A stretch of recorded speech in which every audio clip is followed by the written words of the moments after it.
আজি অসম চৰকাৰে সুধাকণ্ঠ ডক্টৰ ভূপেন হাজৰিকাৰ চতুৰ্দশ যিটো মৃত্যুবাৰ্ষিকী ৰাজ্যিক পৰ্যায়তে পালন কৰিবলৈ সিদ্ধান্ত লৈছিলে। আজি মই চিৰাঙত আহিছোঁ মুখ্য অতিথি হিচাপে। তেখেতৰ যিটো আদৰ্শ, যিবোৰ গীত ৰচনা কৰি গ'ল, সেইটো বিশ্ব মানৱৰ কাৰণে গ্ৰহণযোগ্য গীত। কাৰণ তেওঁ অসমৰ সীমাৰ বাহিৰতো গৈ পেলাই বিশ্বৰ আৰু বিশ্ব মানৱৰ কাৰণে গীত ৰচনা কৰি গৈছিল, গীত গাই গৈছিল। যেনেকৈ মানুহে মানুহৰ বাবে, এইটো মানৱতাৰে গীত। We are in the same boat brothers, এইটো এটা ইউনিটি ইণ্টিগ্ৰিটিৰ গীত হয়। আৰু বিস্তীৰ্ণ পাৰৰে অসংখ্য জনৰে হাহাকাৰ শুনিও নীৰৱে নিশব্দে গোৰালৈ তুমি কিয় বোৱা, এই গীতটো হ'ল নৈতিকতাৰ স্খলনৰ বিৰুদ্ধে এটা আৱাজ, যে মানুহে মৰেলিটিটো বচাই ৰাখিব লাগে।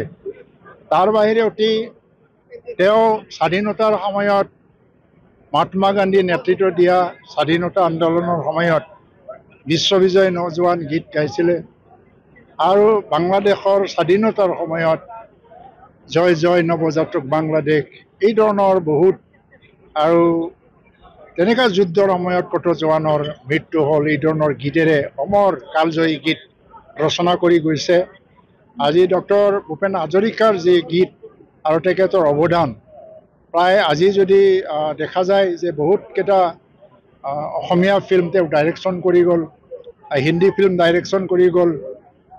এতিয়া শেষত ভাৰত চৰকাৰে তেখেতক স্বীকৃতি দি পেলাই ভাৰত ৰত্ন প্ৰদান কৰিছে, দাদা চাহেব ফাল্কে দিছে। তেখেতৰ অৱদান অপাৰ আৰু অপৰিসীম। সেইকাৰণে এনেকুৱা এটা মহান মানুহৰ যিটো চিন্তা, আদৰ্শ আৰু কৰ্মৰাজি, এইটো চিৰযুগমীয়া কৰিবৰ কাৰণে চৰকাৰে এনেধৰণৰ কাৰ্যসূচী লৈছে। মই ভাবোঁ যে উঠি অহা নৱপ্ৰজন্মই তেখেতৰ আদৰ্শৰে অনুপ্ৰাণিত হৈ পেলাই আগবাঢ়ি যাব।